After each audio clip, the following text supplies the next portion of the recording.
Help support the companies that support our community.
After I parted it off from the lathe, I went ahead and used the sanding pad in the Jacobs chuck to clean it off a little bit.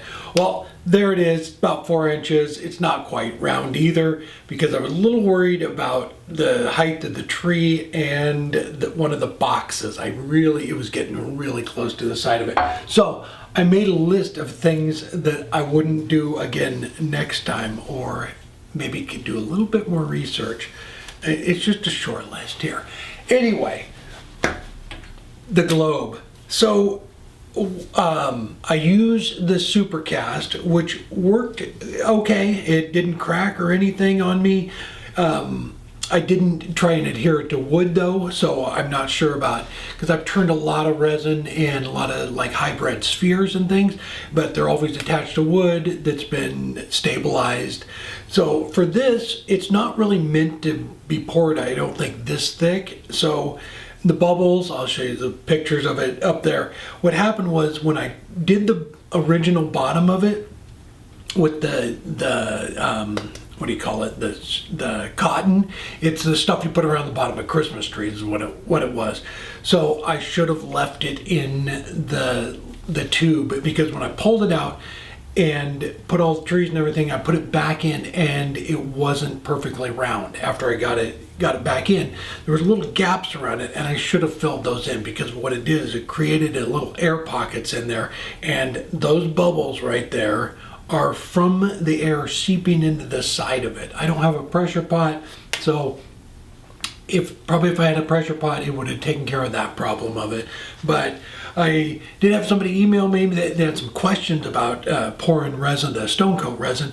So it's been done for a couple of days. There's no cracks in it. I don't know if putting it in a pressure pot would have changed much of it.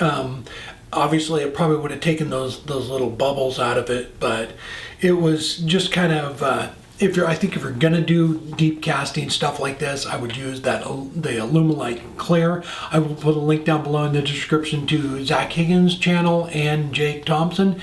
Both those guys do a ton of resin stuff, and they know what they're doing. So go check them out, and I'm sure they have a video on how to cast resin. But I didn't have any problems with it.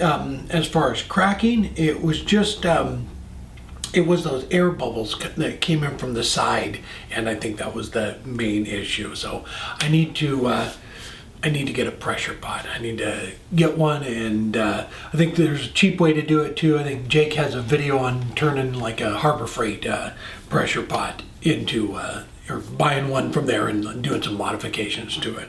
But it was a fun project. I did get a little light for it. So originally we were just going to color the snow, and then we found that cotton stuff, which works really well.